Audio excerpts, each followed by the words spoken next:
Hi students, welcome to simple maths. இன்றைக்கி நம்ம இந்த வீடியோவில் 9ஆம் வகுப்பு கணிதம் பயிற்சி 3.3ல் உள்ள 10வது கணக்கு பார்க்கலாம்.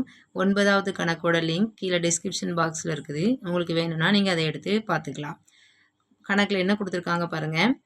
ax² + 5x + b என்ற பல்லுறுப்பு கோவைக்கு x-2 மற்றும் x-1/2 ஆகியவை காரணிகள் எனில் a = b என காட்டுகன்னு கொடுத்துருக்காங்க. ஓகேவா, நல்லா புரிஞ்சுக்கோங்க. காரணிகள் அப்படின்னாலே இங்கே கொடுத்துருக்கிறதுலேருந்து எக்ஸோட வேல்யூ கண்டுபிடிச்சி அதை இதில் கொண்டு அப்ளை பண்ணால் ஆன்சர் 0ன்னு வரும். வந்துச்சுன்னா காரணிகள்னு சொல்லுவோம். ஓகேவா, இதுக்கு முன்னாடி உள்ள கணக்கு நீங்கள் பார்த்தீங்க அப்படின்னா உங்களுக்கு இது நல்லா புரியும். காரணிகள் இங்கே 2 கொடுத்துருக்காங்க.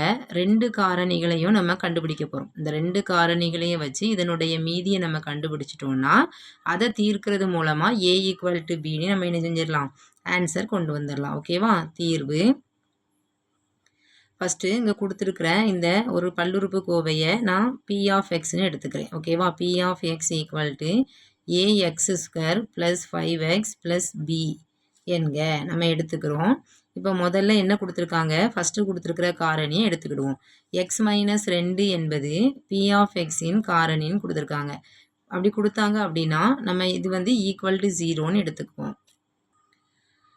x-2 என்பது p(x)ன் காரணி எனில் இங்கே x-2 அப்படின்னா x-2 ஈக்குவலுக்கு இந்த சைடு வரும்போது +2 ஆகும். அந்த 2 தான் இங்கே அப்ளை பண்ணணும். ஓகேவா, இப்போ p(x) இருக்கிற இடத்துல நம்ம 2 அப்ளை பண்ணுவோம்.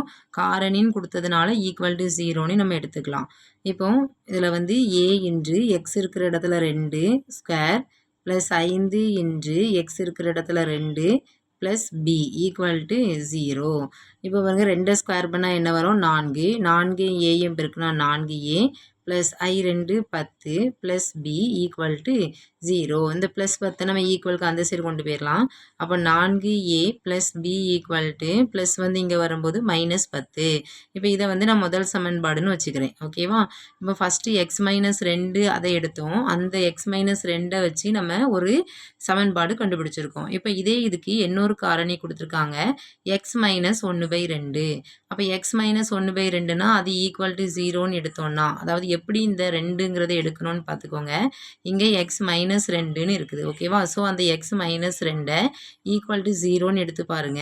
அப்போ x என்ன வரும், -2 இங்கே போகும்போது +2. அந்த 2 தான் நம்ம இங்கே எடுத்துக்கிடுறோம். ஓகேவா, அதே மாதிரி x-1/2 அப்படின்னா நம்ம அதை எப்படி எடுத்துக்கலாம், x-1/2 = 0. அப்போ இதிலிருந்து x என்ன வரும், -1/2 ஈக்குவலுக்கு அங்கே போகும்போது +1/2ன்னு வரும்.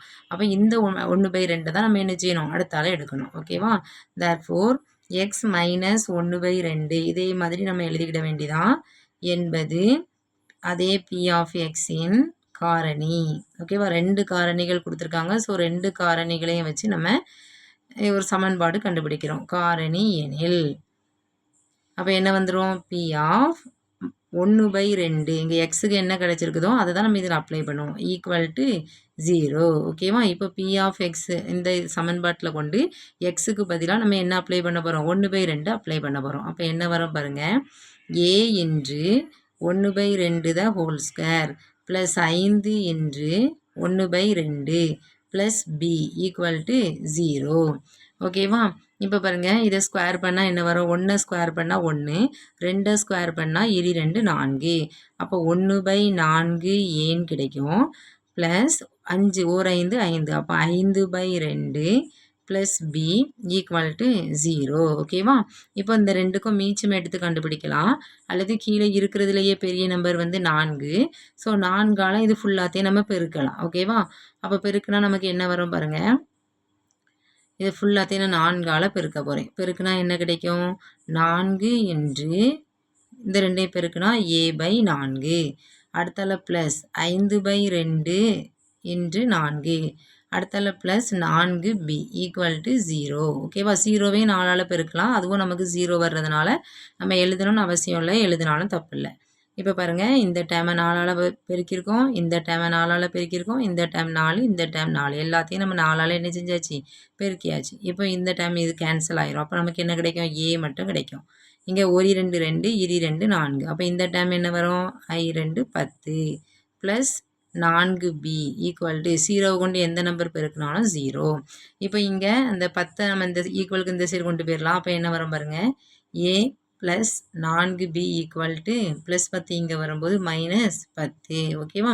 இப்போ இதை நம்ம என்ன சொல்லிடலாம், ரெண்டாவது சமன்பாடுன்னு சொல்லிடலாம். ஓகே, இப்போ இந்த ரெண்டு சமன்பாட்டையும் நம்ம தீர்த்தோம் அப்படின்னா நமக்கு என்ன கிடைச்சிரும், ஏயும் பியும் கிடைக்கும்.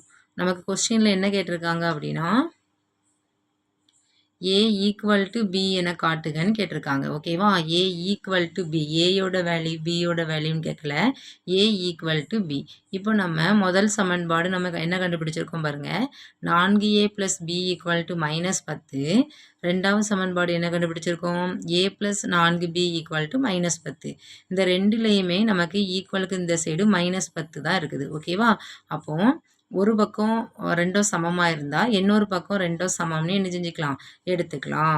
அப்போ நம்ம எப்படி எழுதிக்கலாம், ஃப்ரம் 1 and 2. ஓகேவா? 1வது சமன்பாடு மற்றும் 2வது சமன்பாடிலிருந்து இங்கே முதல் சமன்பாட்டில் இந்த பக்கம் என்னது, 4a plus B, 4a plus B. இது வந்து எதுக்கு சமம், ரெண்டாவது சமன்பாட்டில் உள்ள வலது பக்கத்து இடது பக்கத்துக்கு. ஓகேவா? ஏன்னா வலது பக்கம் ரெண்டும் சமமாக இருக்குது. அப்போ a ப்ளஸ் 4bன்னு சொல்லிடலாம். ஓகேவா? நம்ம கொஸ்டினில் வந்து என்ன கொஸ்டின் கேட்டிருக்காங்கன்னா a ஈக்குவல் டு பின்னு கண்டுபிடிக்கணும். அப்போ a ஒரு பக்கம் இருக்கணும், b ஒரு பக்கம் இருக்கணும். ஓகேவா? அப்போ நம்ம ஏயை ஒரு பக்கமும் பியை ஒரு பக்கமும் கொண்டு போயிடலாம். 4a ப்ளஸ் a இங்கே வரும்போது -a மாறும்.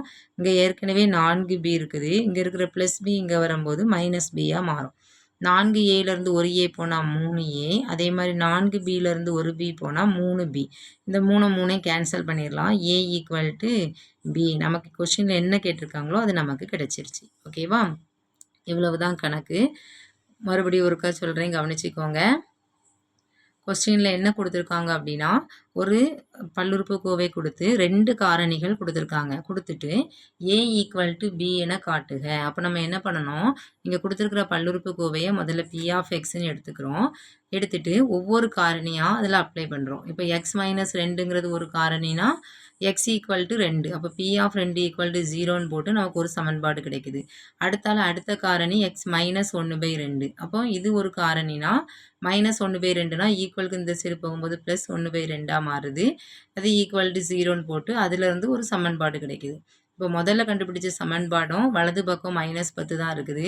ரெண்டாவது கண்டுபிடிச்ச சமன்பாடும் வலது பக்கம் -10. அப்போ ரெண்டா சமமாக இருக்கிறதுனால இடது பக்கம் ரெண்டும் சமம்னு நம்ம எழுதிடலாம். ஓகேவா? இப்போ இதிலிருந்து நம்ம என்ன செஞ்சிடலாம், ஏ எல்லாம் ஒரு பக்கம் பி எல்லாம் ஒரு பக்கம் எடுத்து கொண்டு வந்தோம்னா அவங்க கேட்ட a ஈக்குவல் டு பிங்கிறதோட ஆன்சர் கிடச்சிருச்சு. ஓகேவா? இந்த கணக்கில் ஏதாவது டவுட் இருந்ததுன்னா நீங்கள் அதை கமெண்ட்டில் கேட்கலாம். நெக்ஸ்ட் வீடியோவில் நெக்ஸ்ட் கணக்கு பார்க்கலாம். தேங்க்ஸ் ஃபார் வாட்சிங்.